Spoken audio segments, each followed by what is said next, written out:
दोस्तों, super success motivation YouTube channel में आपका स्वागत है।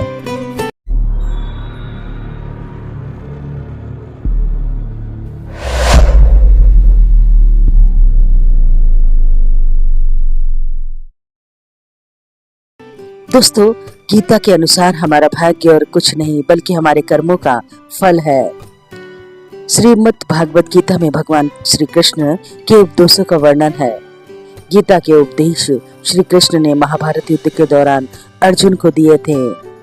गीता में दिए गए उपदेश आज भी उतने ही प्रासंगिक है और मनुष्य को जीवन जीने की सही राह सिखाते हैं।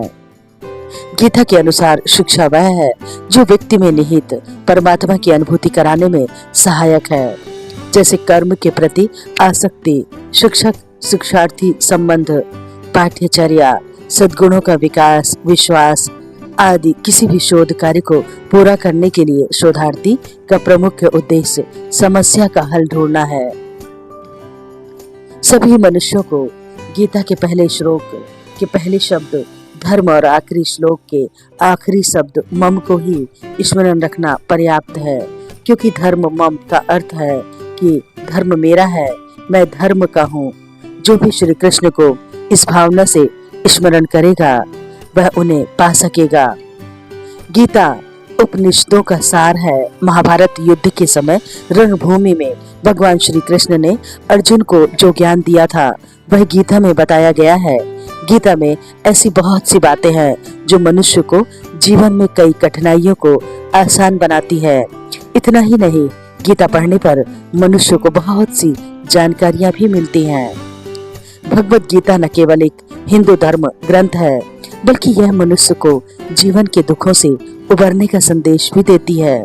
गीता का उपदेश भगवान श्री कृष्ण द्वारा अर्जुन को युद्ध की भूमि में दिया गया था। इस ज्ञान के जरिए ही अर्जुन सही और गलत के बीच का अंतर कर पाए, अंततः युद्ध में विजय प्राप्त की। गीता का उद्देश्य ही परमात्मा के ज्ञान, आत्मा के ज्ञान और सृष्टि विधान के ज्ञान को स्पष्ट करना है। गीता वास्तव में चरित्र निर्माण का सबसे बड़ा और उत्तम शास्त्र है। इसके माध्यम से भगवान ने कहा है कि चरित्र कमल पुष्प समान संसार में रहकर श्रेष्ठ कर्मों से बनेगा, कि घर बार छोड़ने और कर्म संन्यास क्रियाएं करने से। श्रीमद् भागवत गीता श्री कृष्ण द्वारा बताई गई बहुमूल्य बातों का एक संग्रह है। महाभारत की युद्ध भूमि में भगवान श्री कृष्ण ने अर्जुन को गीता का उपदेश दिया था, जिसके बाद अर्जुन को अपने कर्तव्यों का एहसास हुआ। श्रीमद् भगवत गीता महर्षि वेद व्यास जी द्वारा लिखी गई थी। महाभारत में वेद व्यास ने भगवत गीता लिखी थी। उस बारे में है जो संजय ने अर्जुन और कृष्ण को एक दूसरे से कहते हुए सुना था। वेद व्यास ने भगवत गीता की रचना की, जो महाभारत में शामिल है। श्रीमद् भगवत गीता के श्लोकों का जिक्र करने से हमें रोजमर्रा की जिंदगी की विभिन्न समस्याओं का समाधान खोजने में मदद भी मिलती है।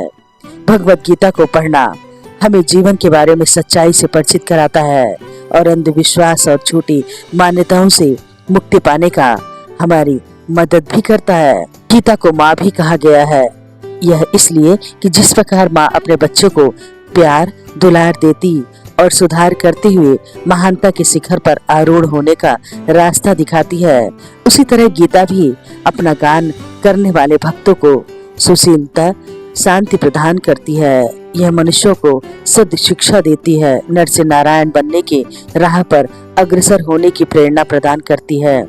गीता का ज्ञान करते करते मनुष्य उस भावलोक में प्रवेश कर जाता है जहां उसे अलौकिक ज्ञान प्रकाश अपरिमित आनंद प्राप्त होता है। जो भी हो, कैसे एक गीता का गान ही अपने आप में इतना सक्षम है कि इसे पाने के बाद कुछ पाने की जरूरत नहीं पड़ती। दोस्तों, टॉपिक अच्छा लगे तो लाइक एंड सब्सक्राइब जरूर करें।